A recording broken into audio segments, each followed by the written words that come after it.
तुल्यन्निजान्तर्गतम् पश्यन्नात्मनि मायया बहिरिवोद्भूतं यथा निद्रया यः साक्षात् कुरुते प्रबोधसमये स्वात्मानमेवाद्वयम् तस्मै श्रीगुरुमूर्तये नम इदं श्रीदक्षिणामूर्तये नारायणं पद्मभुवं वसिष्ठं शक्तिं च तत्पुत्रपराशरं च व्यासं शुकं गौडपदं महान्तं गोविन्दयोगीन्द्रमथास्य शिष्यं श्रीशङ्कराचार्यमथास्य पद्मपादं च हस्तामलकं च शिष्यं तन्तोटकं वार्तिककारमन्यान् अस्मद्गुरून् सन्ततमानतोऽस्मि श्रुतिस्मृतिपुराणानाम् आलयं करुणालयं नमामि भगवत्पादं शङ्करं लोकशङ्करं शङ्करं शङ्कराचार्यं केशवं बादरायणं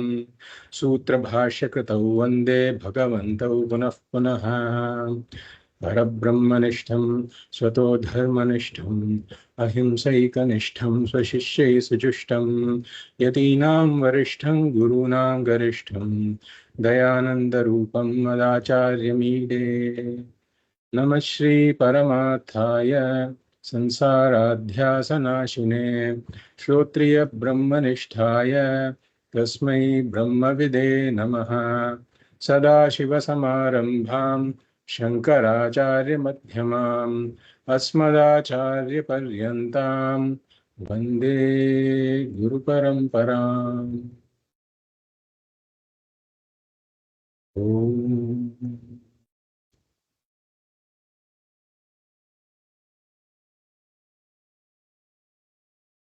तपोभिः क्षीणपापानां शान्तानां वीतरागिणां मुमुक्षूणामपेक्ष्योऽयम् आत्मबोधो विधीयते.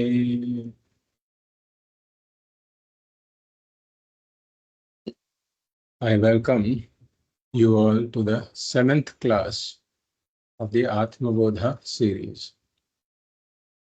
We will start by reading verses 8 and 9 that we covered in the last class.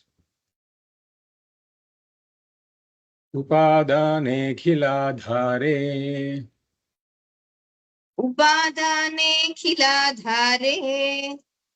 Jaganti Parameshware Sargasthitilayan yanti Budbudani Vavarini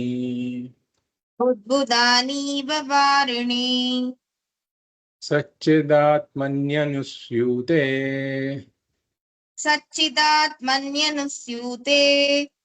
Nitye Vishnu Prakalpitaha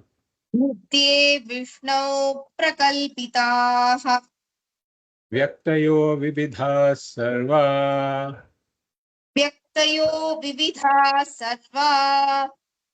Atake Katakadivat.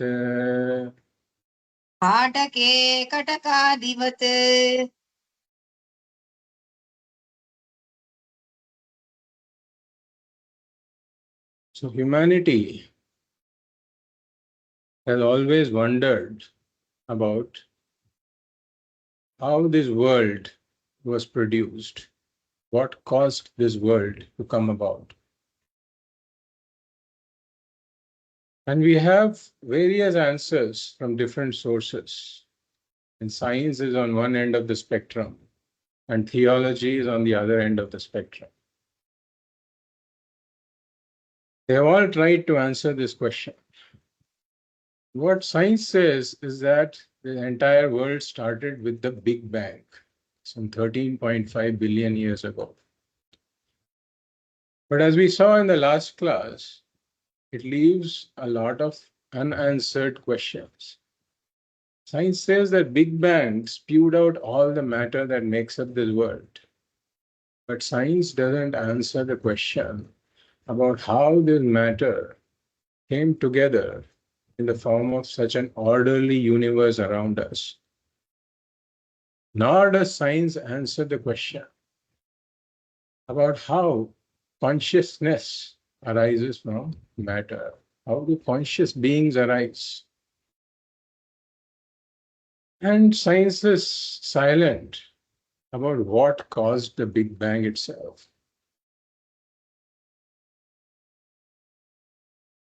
On the other hand, we have theology at the other end of the spectrum that says that some God in heaven, sitting in heaven, created this world. But that too leaves a lot of unanswered questions about who created heaven. And if it was God that created heaven, then where was God before heaven was created? And what is the necessity to place that God in heaven if God can exist without heaven? And also, science too agrees with the fact that space and time themselves were not there before the creation. Before the Big Bang, there was no space and no time. In fact, there is no question of before the Big Bang, because the question of before arises only if there is time. But science too agrees that time and space and everything started with the Big Bang. And if such is the situation, then where do you place this heaven if there is no space at all? So we don't get very satisfying answers from either science or theology. On the other hand, Vedanta provides a lot of insight on this question. Vedanta points out that yes, this is a very orderly creation. There's a lot of knowledge involved in this. Such knowledge can reside only in a conscious being. Whenever there's an intelligently put together thing, there's a maker of the thing who has the knowledge of that thing. Sarvasya karta sarvajñah. So the one who has made the entire thing into such an orderly universe should be omniscient or knowledgeable.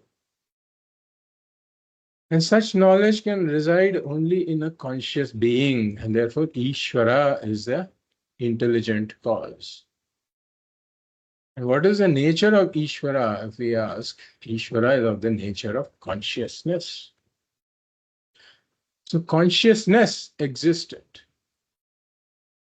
before this world came into being.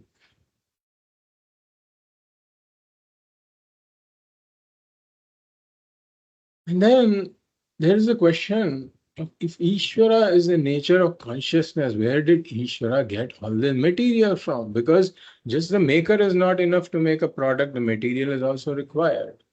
Vedanta points out that Ishvara himself appears as this universe. Ishvara finds the material within himself.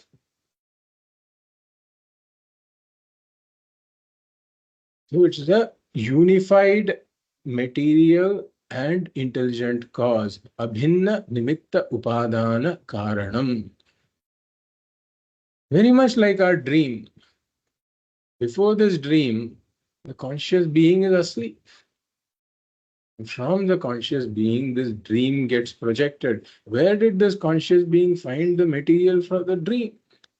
From within the conscious being. There is nowhere outside to go because even space has not yet been created. And what are the components of Ishvara? If we look into this, then we have said consciousness is one component. All-pervading, imperishable consciousness. But this consciousness is also changeless. Changeless consciousness. So changeless consciousness alone cannot account for this plurality. Therefore, Vedanta points out that there is another factor called Maya. Brahmashraya Maya Asti. And Maya consists of the entire world that is about to be projected in an unmanifest form. Just as the entire tree is in an unmanifest form in the seed. So Maya is all the unmanifest Nama Rupas that are going to be projected. And why do we say Nama Rupas? Because Maya itself is mithya. Maya doesn't have its own independent existence. That which is independently existent is this imperishable, changeless, all-pervading consciousness. That alone is Satyam. It is independently existent. On the other hand, Maya depends on Brahman. We call this independent consciousness, independently existing consciousness is Brahman. Maya depends on Brahman for its existence. So Maya is Mithya. And therefore, the world that is an evolute of Maya is also Mithya. It depends upon Brahman for its existence. So we have two types of material causes now. Brahman, in association with Maya, becomes this intelligent cause Ishvara. But Ishvara is also the material. And we have two types of material. One is the changeless material cause, that is Brahman. Brahman undergoes no change in the production of this world. Exactly like a rope undergoes no change in the production of the snake. It's called Vivarta Upadana Karanam. Vivarta Upadana Karanam. There is a definition for Vivarta Upadana Karanam. Swaswarupa aparityagena rupantara apattihi. Swaswarupa aparityagena rupantara apattihi. This means that Brahman transforms into this world without actually undergoing any change. Swaswarupa aparityagena, without giving up its nature. It appears as something else, exactly like the rope appears as a snake. On the other hand, Maya is called Parinami Upadana Karanam, the changing material cause. Swaswarupa Parityagena Rupantara Apattihi. So Maya undergoes a change in the production of the world because the unmanifest Nama Rupas become manifest.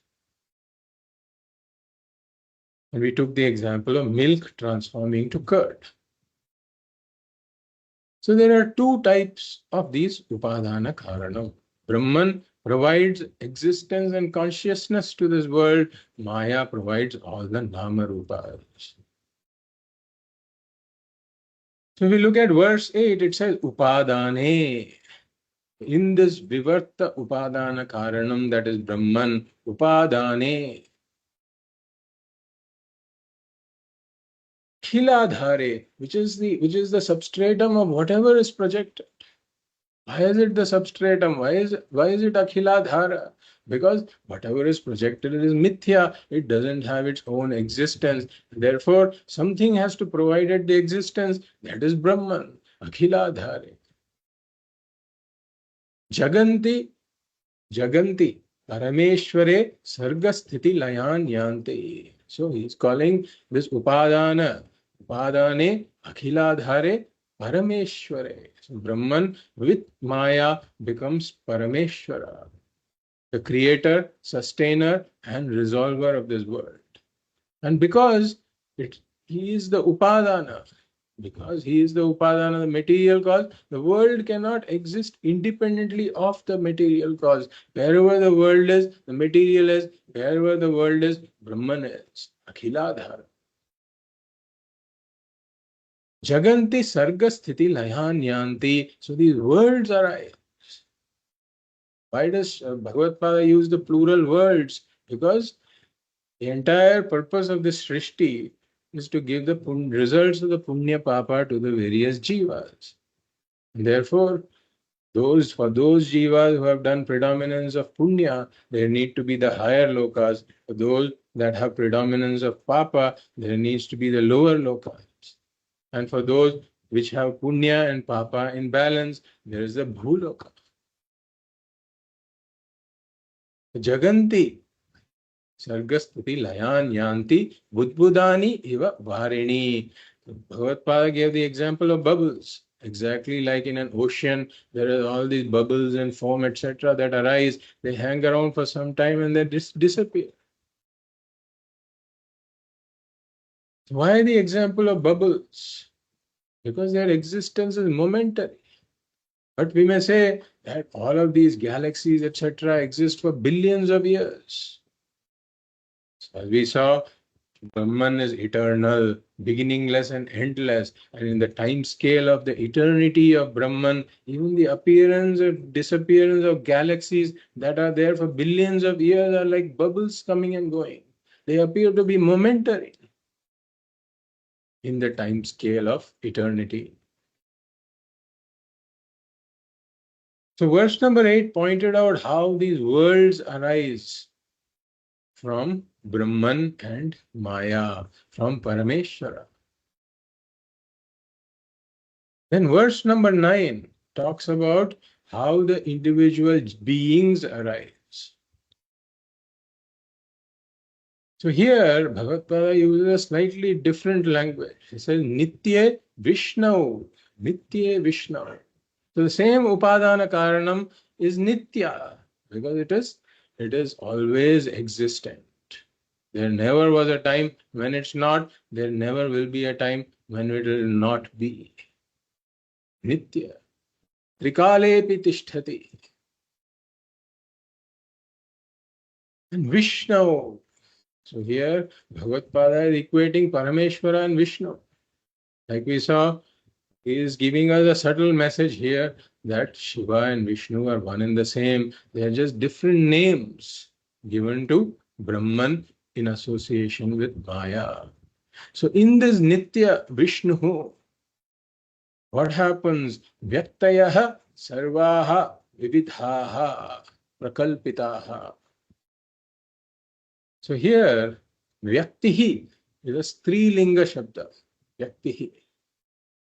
And therefore, these adjectives that go along with Vyaktayaha, Vyaktayaha is the Prathama Vibhakti, Bahuvachanam of Vyaktihi.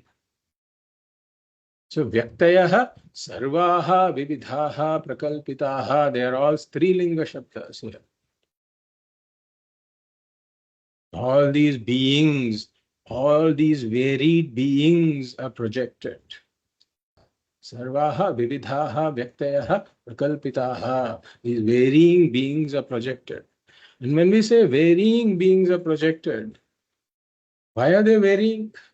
Because again, the type of body that a jiva gets depends on the jiva's karma. There are bodies that are fit for higher lokas, like Deva Shariras, for those who have a predominance of punya. And then there are bodies meant for lower lokas, for those who have a predominance of papa. And for those that have a balance of punya and papa, there is a manushya sharira.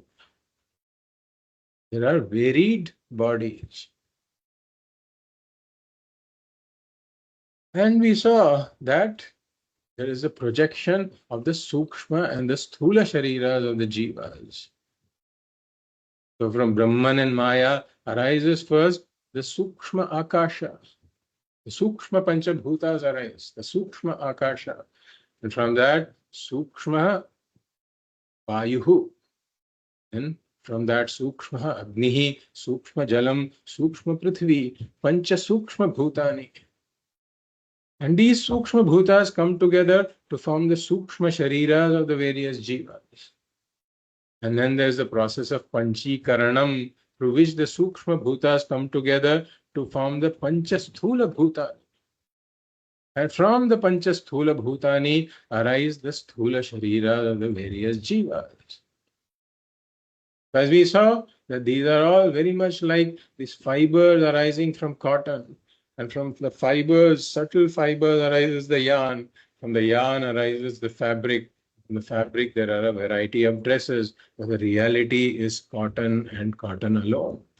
It's cotton all the way. Similarly, the Sukshma Bhutas come about from Brahman and Maya, the Sukshma Panchabhutas, the Sukshma Shariras, the Sthula Panchabhutas, the Sthula Shariras, the Sthula Lokas. All of these come about, but they are Nama Rupa alone. The reality is Brahman all the way. Then Bhagavad Pada here uses another adjective, Satchid Atmani. Nitye Satchid Atmani Vishnau Prakalpitaha.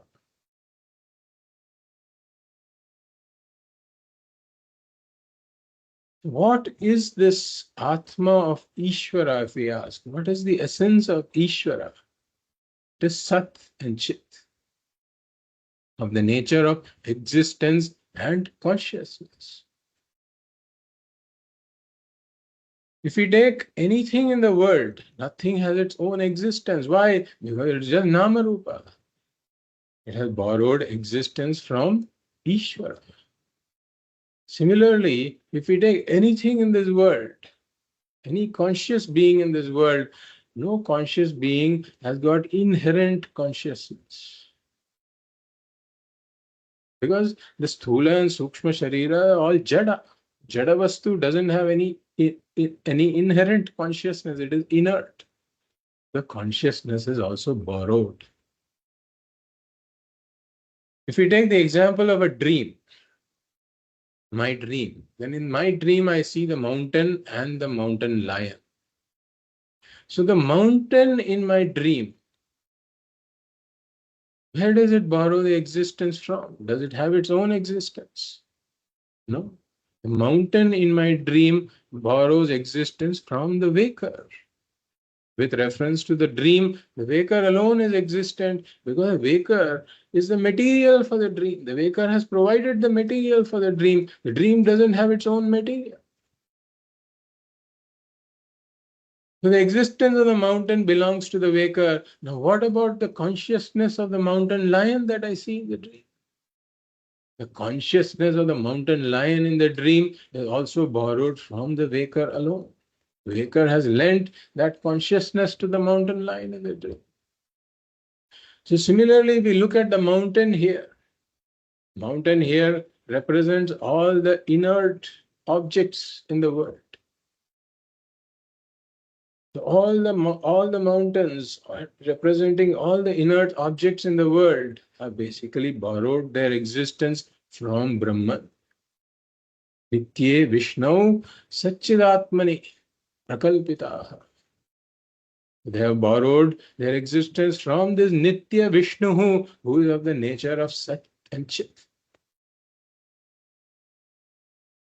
And if we take the mountain lion in this world, that is representative for all the conscious beings, then the consciousness of the mountain lion is really borrowed from this Nitya Vishnu who is of the nature of Sat and Chit. Because everything else is inert, has got no inherent consciousness. The consciousness of any being, including myself, is really borrowed from Brahman. So whenever I say I am really referring to Brahman who is of the nature of Sat and Chit. I'm really referring to this Nitya Vishnu who is of the nature of Sat and Chit. So Sat Chit Atmani Nitye Vishnau Prakalpita. Satchidatmani Nitye Vishnau Prakalpitaha. There is another adjective Bhagavad Pada uses here, Anusyute. Satchidatmani Anusyute. So again, all of these are in Saptami Vibhakti. Satchid Atmani, Anusyute, Nitye, Vishnu. All of these are in Saptami. They are all adjectives for Vishnu. You can take it as an adjective for Vishnu. So Anusyute means woven, woven into, woven uninterruptedly woven. So this Satchidatma is uninterruptedly woven into this entire world. Meaning wherever this world is, the Satchidatma is also there. The world doesn't exist independent of Satchidatma because no product can exist independent of the material. So let's take the example of an embroidery here, since Anusyute word is used. Often the example given is of a string. A string is beaded through various beads, or a string is strung through various flowers to form a garland. So wherever the flowers are, the string has to be there. Anusyute. But here, let's take the example of an embroidery. So let's say there's a ball of wool. And then using this ball of wool, this girl is doing an embroidery. And the father visits, sees the embroidery developing every time he meets his daughter. He sees that she has developed this embroidery further. So when he sees this first, there's just the ball of wool. And gradually, as she is creating this embroidery, patterns start to appear. He sees that there are these mountains. And then there is a sun that comes between the mountains. And there is a lake. On the next day, he finds that she has embroidered this lake. And in the lake, there is a boat. And in the boat, there are people sitting there. So where did all this come from? From the ball of wool. That is the material. And even when the embroidery exists, what is really there? It is that ball of wool. And let's say now somebody starts to pull this string. And as one is pulling the string and then wrapping it, uh, then slowly the forms start to disappear. The mountains go, the sun goes, the lake goes, the boatman goes. Where did they go? They all go back into this ball of wool.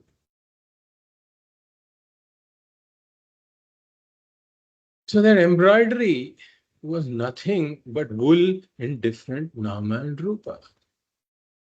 So similarly, we say that the Satchid Atma, Nitya Vishnu, has alone appeared in the form of all the nama rupas here. All these names and forms are basically woven into this embroidery like Jagat.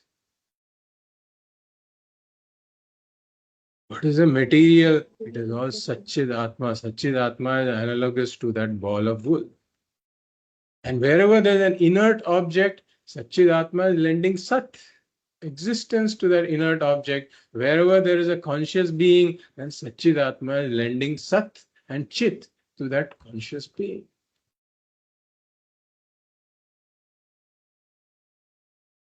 So Bhagavad gives another example here. Hatake Katakadivat. So Hataka means gold and Kataka means ornaments. Hatake Katakadivat. So like ornaments are superimposed on gold. There is really no substance called the bangle. The substance is gold alone.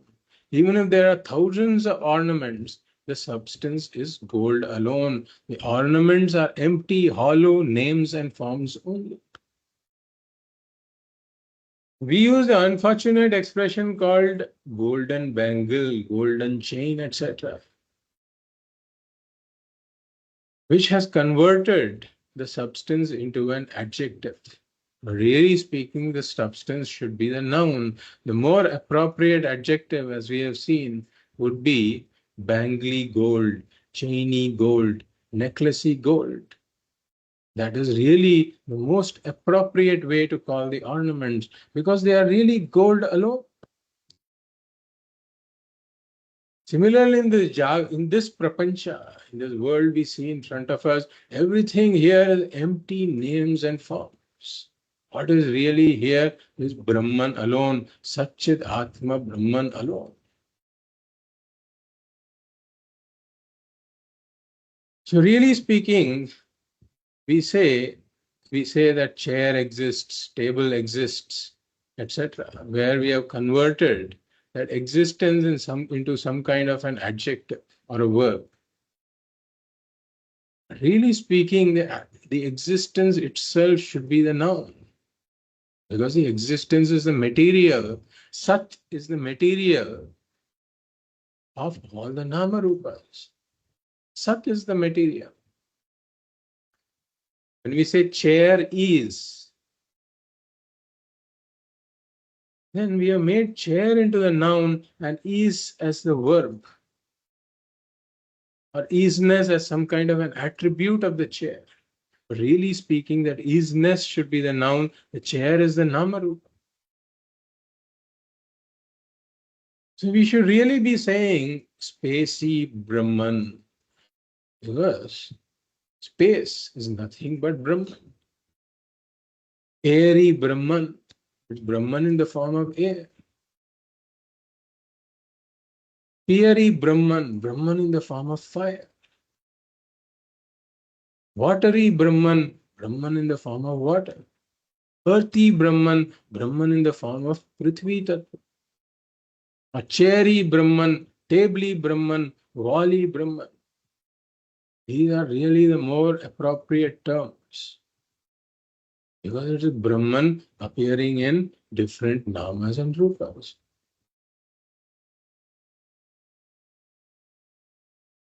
So even if we take, Swamiji here gives the example of Vishnu Sahasranama. In Vishnu Sahasranama, there are 1,000 names of Vishnu. But are each of the names indicating a different substance underneath? No. The substance that is being talked about is only one, that is Vishnu. Vishnu has got these 1,000 names. And the first name of Vishnu is Vishwam. Vishwam Vishnurva Shakkaro. Vishwam is the first name in Vishnu Sahasranama.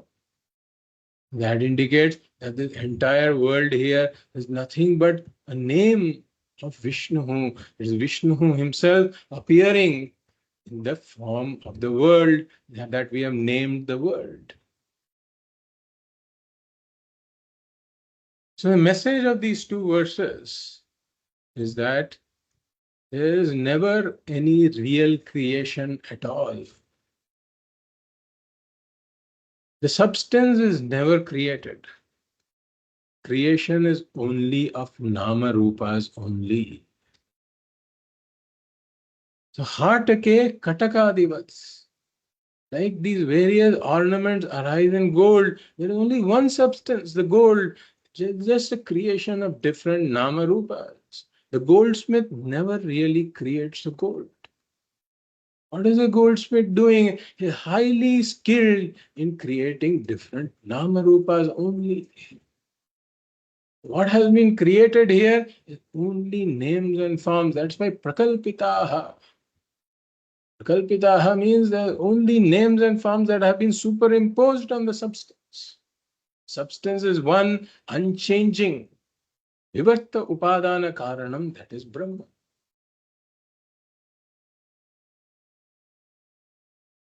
Then the question is, where, who, what is that Brahman? Who is that Brahman? This conscious being who is of the nature of existence, consciousness. Who is that Brahman? You say it's really the one who is asking the question.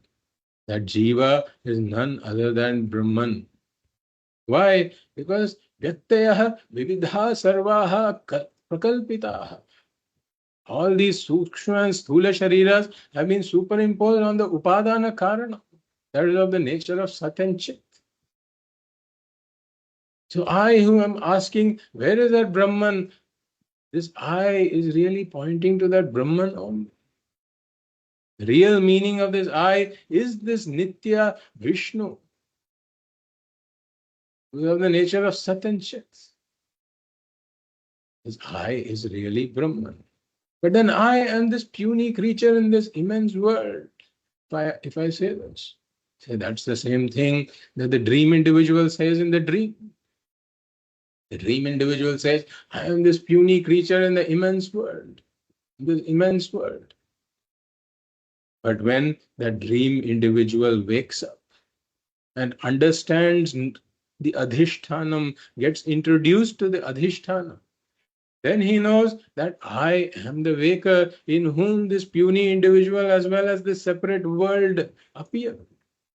I am the upadhanam of this entire thing.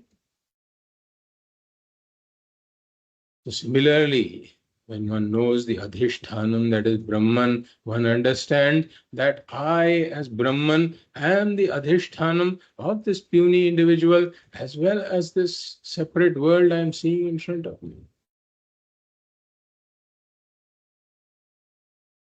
And there are three properties of this adhishthanam. For example, Bhagavad gave two examples here. One is Budbudani iva varini. In the water, various bubbles appear. Or Hatake katakadivat. In the gold, various ornaments appear. What's the relationship between the bubbles and the water? The water is the adhishthanam.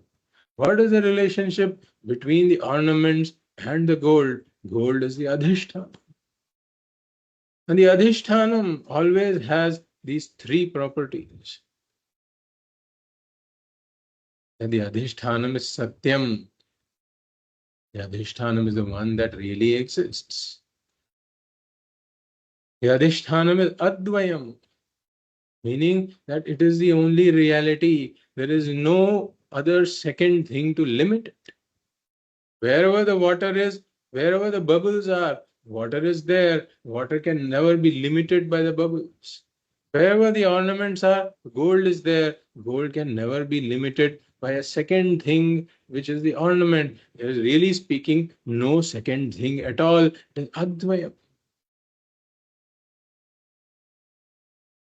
And then the Adhishthanam is Asangaha, meaning the Adhishthanam, being Satyam, is never affected by the Mithya. So the water can never be affected by the coming and going of the bubbles. The gold can never be affected by the coming and going of the ornaments.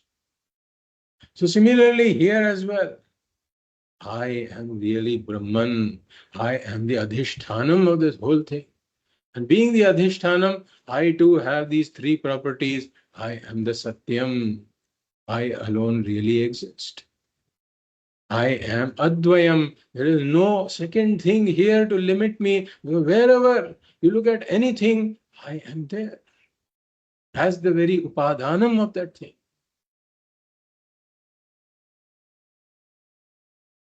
In fact, there is no second thing at all. I am Advayam. I alone really exist. And I am Asangaha, because being Satyam, Mithya cannot touch me. Therefore, I can never be affected. I am not really related to anything at all. For me to be affected, there should be a real relationship. But there is no real relationship between me and anything else, because there is nothing else, really speaking. There should be a second thing for me to be related to, for me to be affected by that thing. But there is no second thing at all. Therefore, a consequence of me being Advayam is that I am Asangaha, not related to anything at all. And therefore, I can never be affected by anything at all, just as a waker can never be affected by whatever happens in the dream.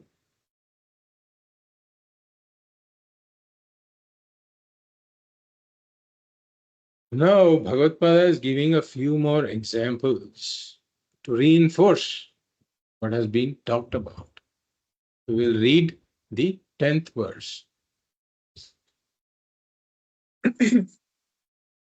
Yathakasho Hrishikeshah यथाकाशो हृषीकेशः Nanopadhigato Vibhuः नानोपाधिगतो विभुः Tadbhedat Bhinnavad Bhati तद्भेदाद् भिन्नवद्भाति Tannashe Kevalo Bhavet. तन्नाशे केवलो भवेत्. So Bhagavad here is giving the example of akashaha, yatha akashaha. One point here, when we chanted the verse, we said yatha kasho hrishikeshaha. What is in the verse is hrishikesho. And that is there because of a sandhi rule. If the whole thing is chanted continuously, yatha kasho hrishikesho nano padhigato vibhuhu, the whole thing is chanted continuously, it's okay to say hrishikesho because it is because of a sandhi rule. The next letter is na, nakara, so it's a soft consonant, a mridu vyanjanam, and therefore the visarga becomes the okaraha. But if we are breaking at the quarter of the verse, yatha kasho hrishikesho, and then take a break, nano padhigato vibhuhu, this chanting is not correct because we have broken the sandhi there. And therefore, whenever at the end of a quarter we see this okaraha, which is a result of a visargaha, then we should restore the visargaha there. Therefore, yatha kasho hrishikeshaha is the correct way to chant it, if we are breaking it. Nanopadhi gato vibhuhu, nanopadhi gataha, nana upadhi gataha. So here the term upadhi is being used. We should understand what the upadhi is. So upadhi is a word that doesn't have any English translation at all. It is impossible to translate it into English. When you think deeply about some subject, then you are likely to see you're likely to gain some insights into that subject. And based on that insight, you come up with certain terms that capture that insight. But when another civilization has really not thought deeply enough into that about that particular subject, then there was no need for that civilization to invent a word for it. And therefore, there are many things in Vedanta for which we cannot find equivalent words in English at all, because that Western civilization hasn't really plumbed into the depths of this topic to the extent that has happened in Bharatadesh. So Upadhi has no equivalent translation. But we will attempt to describe what it means in English. The closest thing we can come up with is that it is a differentiator. Differentiator. And a differentiator is called Vyavartakaha in Sanskritam. Vyavartakaha means a differentiator. And there are two types of differentiators. One is a Visheshanam. Visheshanam is an adjective or an attribute. So an adjective or an attribute helps differentiate one thing from other things of the same species or of a different species. And there is another type of differentiator, that is the Upadhi. We will continue to use the word Upadhi.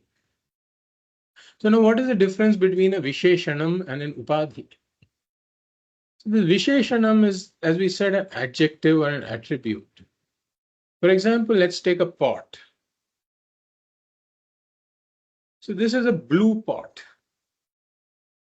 Now, the blueness of the pot can be said to be an adjective or an attribute of the pot, and it helps differentiate the pot from other pots around it. Like there's a red pot, a brown pot, black pot.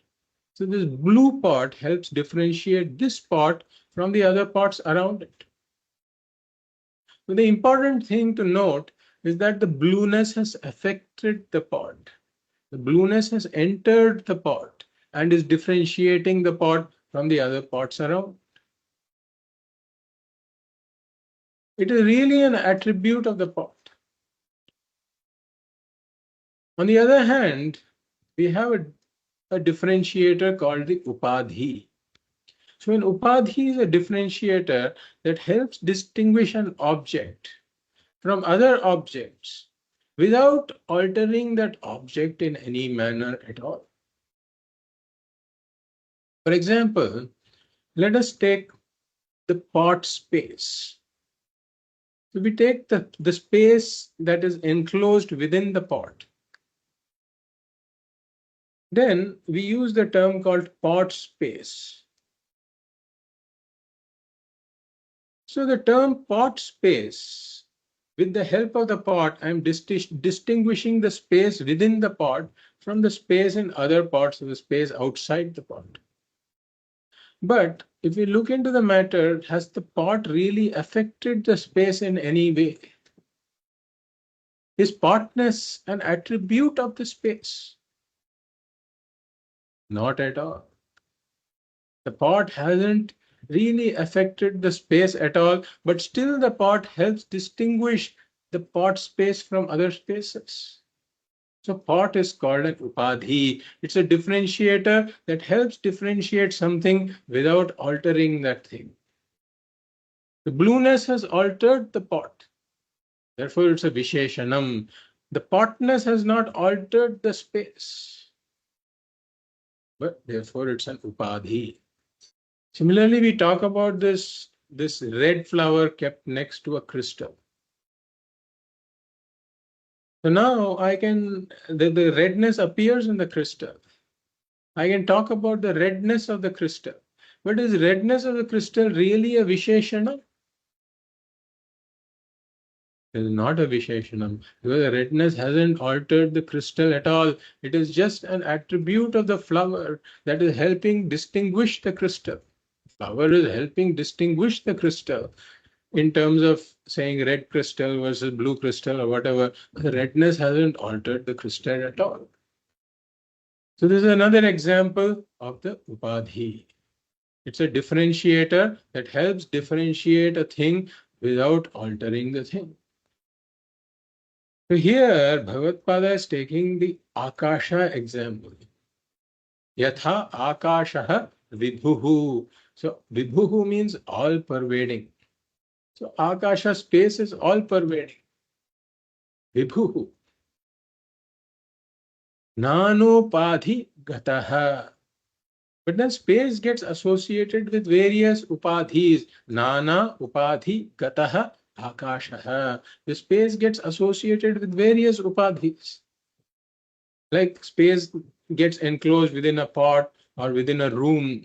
You can talk about space being enclosed in a room. So these are all the upadhis that enclose the space. Tad bhedat bhinnavat bhati. So differences, due to the differences in the enclosures, the space also appears to have differences due to differences in the enclosures, not in the space. So there seems to be now a plurality of spaces. For example, there's a pot here, there's a pot there, there's a pot there. We can talk about the pot enclosed spaces. There appears to be a plurality of spaces. And then there appears to be a variety of spaces also in terms of names and forms. We can say this pot space is small, this pot space is large. Or we can give these spaces names. For example, we talk about the living room. The word room indicates nothing but space. So we talk about the living room. It's a name given to a certain space. We talk about the dining room. It's a name given to a certain space where a certain activity happens. So space appears to be plural. Space appears to have forms. Space appears to have names. But really speaking, space is not affected at all. All these upadhis only seemingly seem to divide the space. Space is fundamentally indivisible.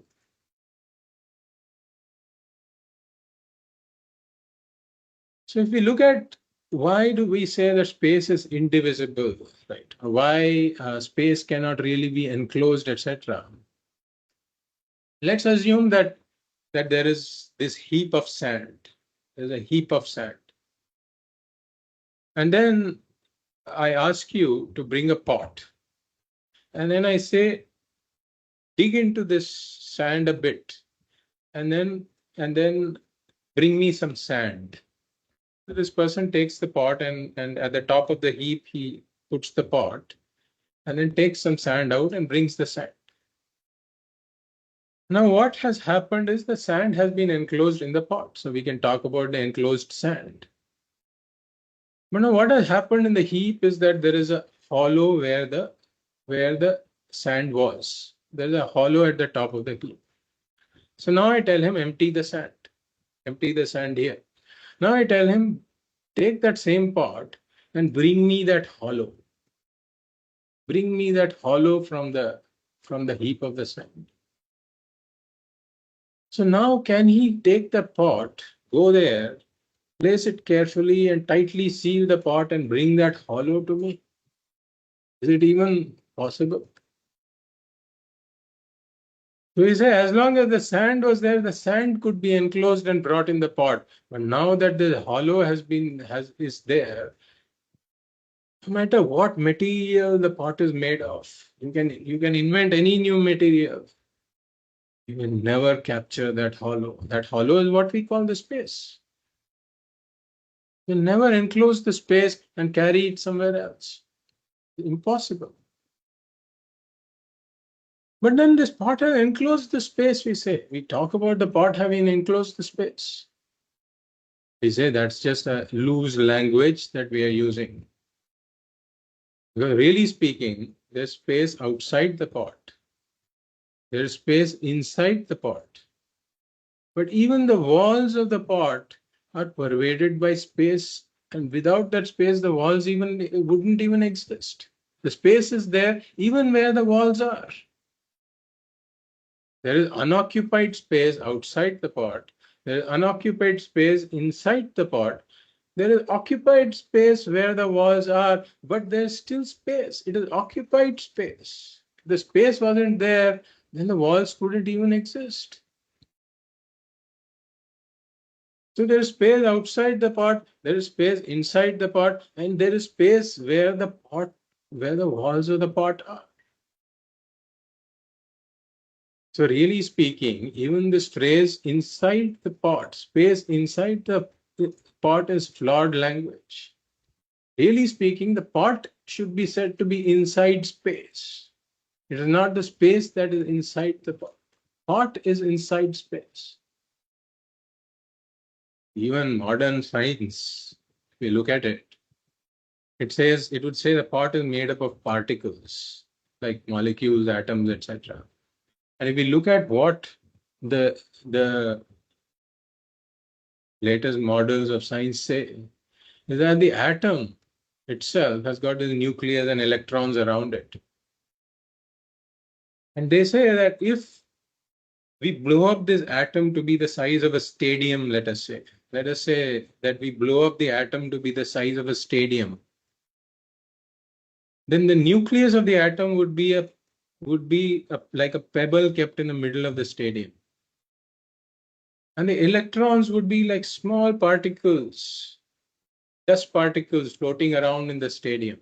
Those are the electrons. The nucleus is like the pebble. Now, what is the rest of the stadium? Basically, space. So 99.999 whatever percent of the atom is really space only. It is unoccupied space. And even where the nucleus is, the space is there, just happens to be occupied space. So when we look at this, 99%, 99.999% of that pot is really space. There's space even within the walls of the pot. The space outside, space within the walls, space inside. Really speaking, what is really happening is that there is only space and there are a few particles of the pot floating around in space. And that's what we are really saying, that the space has been enclosed by the pot. Really speaking, the continuity of the space has not been affected by the pot at all. In fact, the pot is in space. The space is not in the pot. So now, when these enclosures appear, we talk about the plurality of spaces. When these pots are created, we talk about multiple spaces. And then when these pots are destroyed, we talk about this plurality having gone away. So Bhagavad Pada says, Tannashe kevalaha bhave. When these upadhis are destroyed, then the space is only one. We talk about the plurality when the upadhis are created. When these upadhis are destroyed, we say that plurality is only one. There has gone away. There's only one space. But really speaking, the coming and going of the multiplicity of pots hasn't affected space at all. It only appears to be enclosed when the upadhis are there, and when the upadhis are destroyed, it only appears to become one again. It appears to become many, and then again at pralaya, when the nasha happens, it appears to become one. But really speaking, it never changed even when the upadhis were there. There was not even an iota of change in space. When the pot goes away, we say that the space inside the pot has merged with the space outside the pot. But that is also wrong language. We can talk about merger only if there were two separate things to begin with. We are saying there was never two separate things to begin with. So there is no real merger that happens when the pot goes away. The enclosed space is not a reality. The space outside is not a reality. There's only one space, that is the reality. We talk about this seemingly enclosed space. It's okay to say that the seemingly enclosed space seemingly merges with the the seeming space that is outside the pot. There is no real merger when the pot is destroyed. So we say that tannashe sati kevalaha bhavet. This should not be taken as a real nasha. We are mistaken. If we mistake the upadhi to be a visheshana, then we would talk about a reality of enclosed space and a reality of the space outside and a reality of the merger when the pot is broken. But then the pot is an upadhi. It has not really affected the space at all. So the nashaha is just the understanding that the visheshanam was really an upadhi. There was never really separate spaces to begin with. So now, having given this example, Bhagavad comes to Vedanta. It says, Tatha Hrishikeshaha Vibhuhu Yathakasho Hrishikeshaha. So Tatha Yatha Akashaha Tatha Hrishikeshaha. What is Hrishikesha? So there is this place near Haridwar that we call Rishikesh. Rishikesh. So that is really Rishikesha that has become Rishikesh. Rishikesh means hair of a rishi. So Rishikesh is not really hair of the rishi. It is really Hrishikesha that has been in colloquial language made into Rishikesh. So what is Rishi? What is Hrishikesha? Hrishikānam indriyanam ishaha. So Hrishikam means indriyam. Indriyam means sense organs. So indriyanam ishaha, Hrishikanam ishaha, Hrishikeshaha. So when Hrishika and Isha come together, it becomes Hrishikesha. It means lord of the sense organs. So lord of the sense organs. So that without which the sense organs cannot function. And what is essential for the sense organs to function is consciousness. Satchidatma.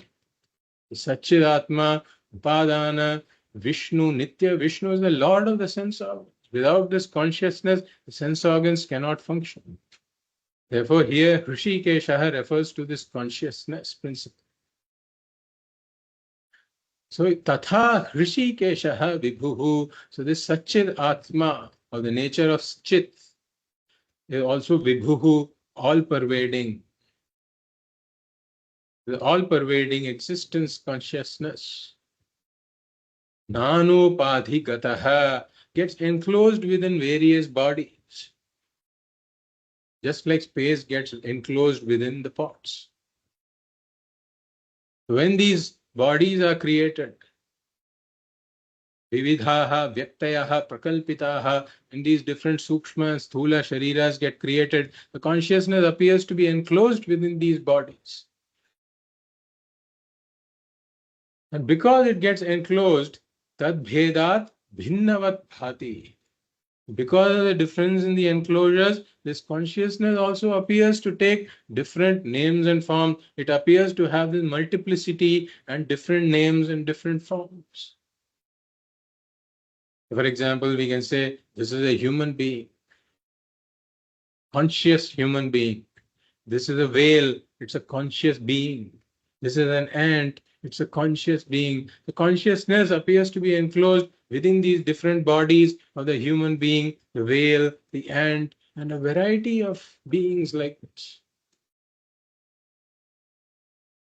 But we say it's really the plurality of the enclosures. The consciousness is not really affected by this. Because consciousness is indivisible and undivided, exactly like space. And tannashe sati kevalaha bhave. So when these upadhis are destroyed, we can talk about the merger of this consciousness with the all-pervading consciousness. We talk about this person after the death of the person. We talk about having attained merger with Ishvara.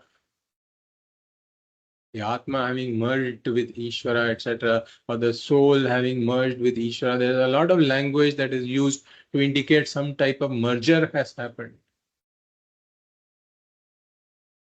But we say that the nasha of the upadhi, this physical nasha of the upadhi is not being talked about here.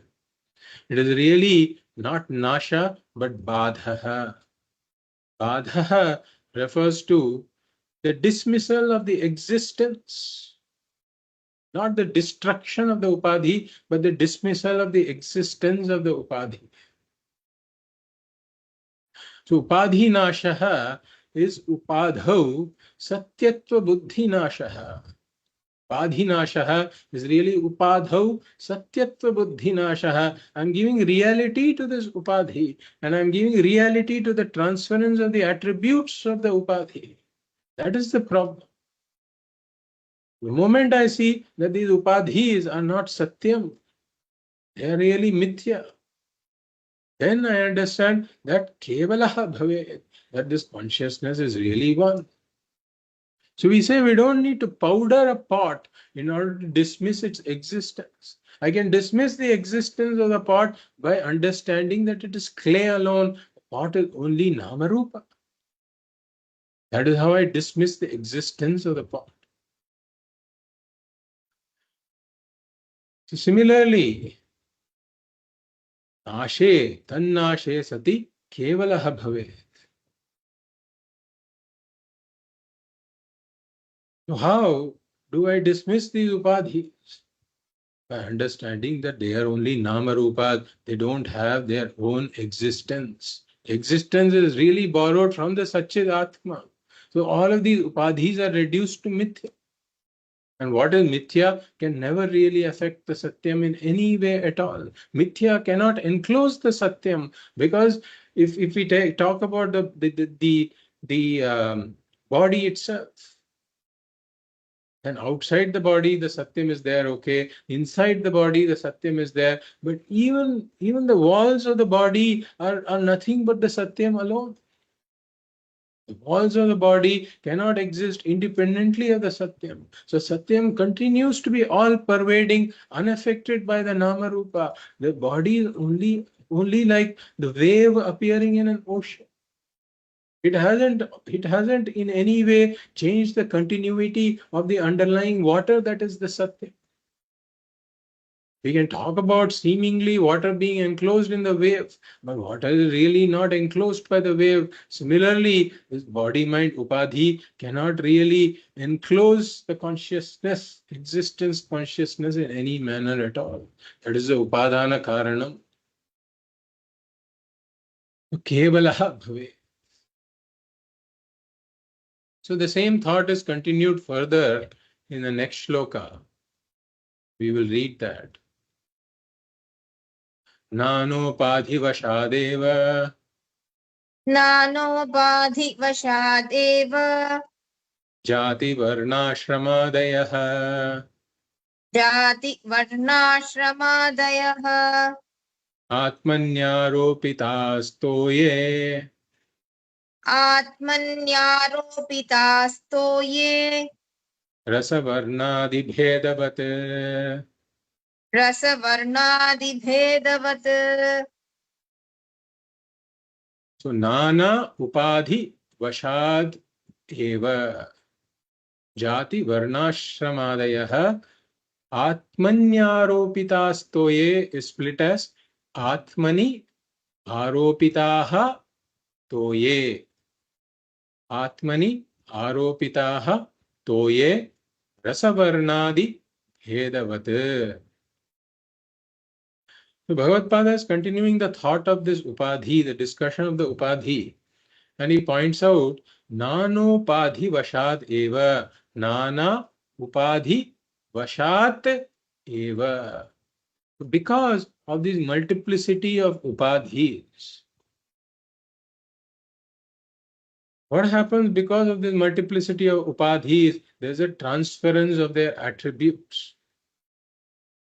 The attributes of the Upadhi are transferred to the Upadana Karana. And he gives the examples of the attributes of the Upadhi that are transferred. Jati, Varna, Ashrama, Adayaha. So we talk about now these beings, these conscious beings having different jati. Jati means we can talk about their gotras, for example. We talk about Bharadwaja Gotra or Kaundinya Gotra. They are all attributes of the body. The body was born in a particular lineage. But then this person begins to say, I belong to such and such a Gotra. I belong to the Gotra. That's the transference. Because I is really the Upadana Karana. When I say I belong to such and such a Gotra, I have transferred the attribute of the body to the Upadana Karana. That is the I. Or we can talk about Jati being the race also.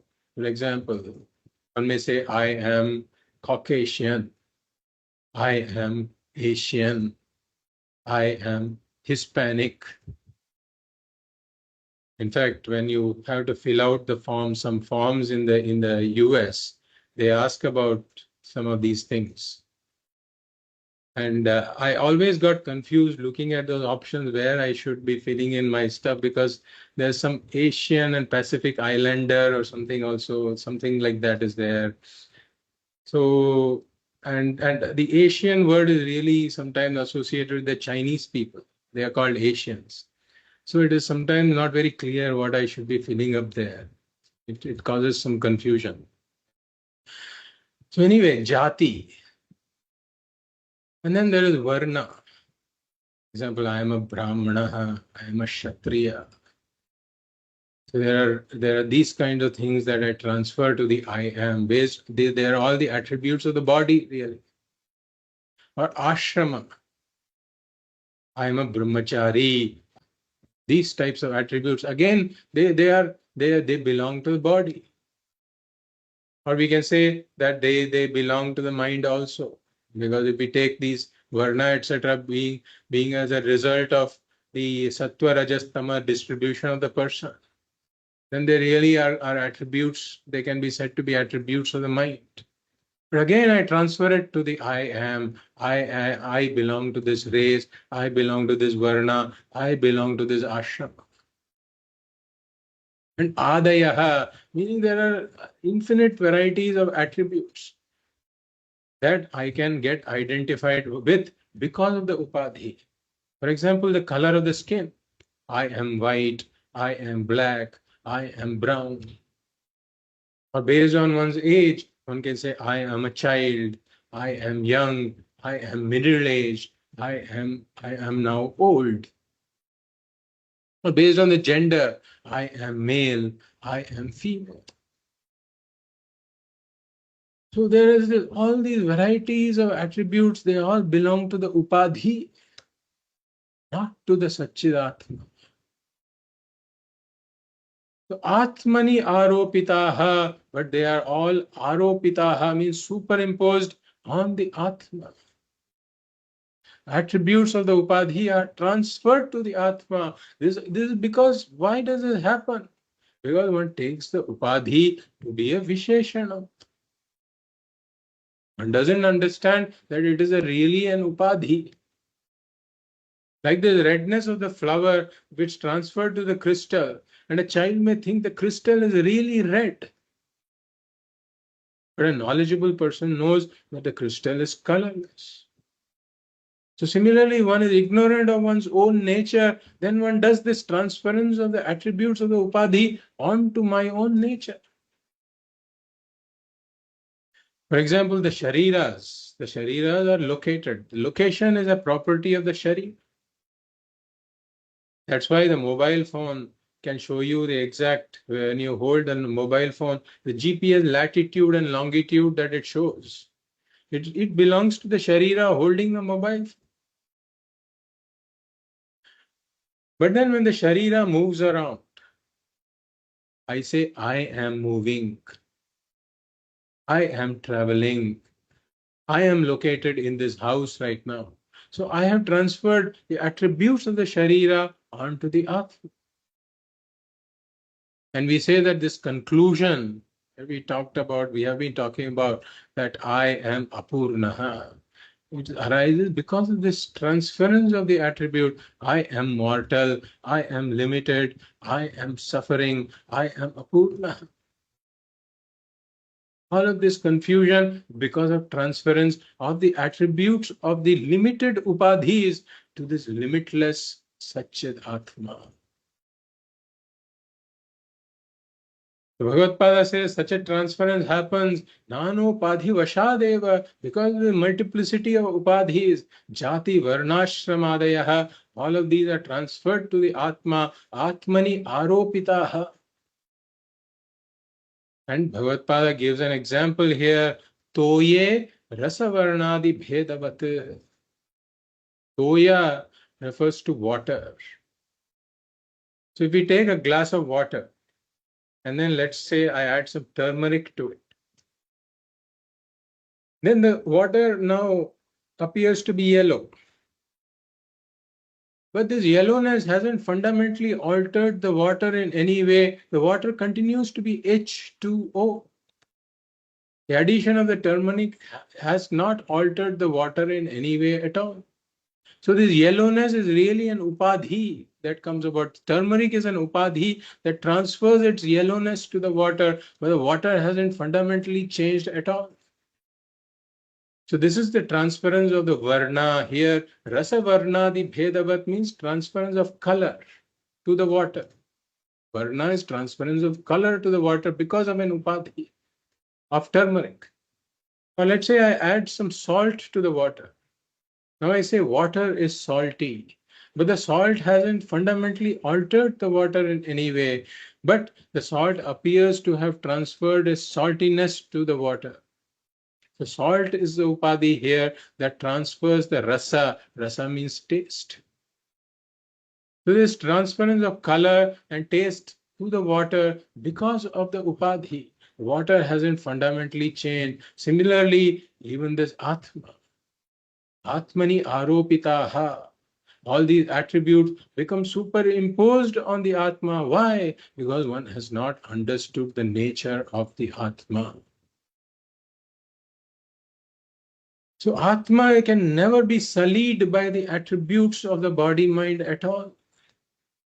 Which is why Pujya Swamiji said that even if there is one person who says, I am a sinner, I am a sinner. He says, I have committed the sin, I am a sinner. Even to that person, it can be taught that you are really that limitless, pure Atma, unsullied by the attributes of the body and the mind, because that is the truth. That is really the truth of the Atma. So he may not understand this. That is a different matter. But still, the teaching is valid that you are that pure, limitless Atma. Can be taught even to a person who has a very lowly opinion about that person himself. So these bodies and minds are reduced to upadhis only when one understands the nature of the Atma, that Atma is the Satyam Brahma, and all these bodies and minds, my body and the mind, they are purely Namarupa upadhis. They are Mithya upadhis. Only when one understands this, then one understands that Satyam can never be affected by the Mithya, and therefore, since Satyam can never be affected by the Mithya, what to talk about the attributes of the Mithya? The attributes of the Mithya can never taint the Satyam.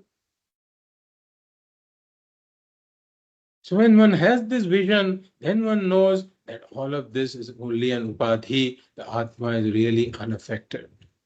So for an Ajnani, the body and the mind are like a Visheshan. They really transfer their attributes to the Atma.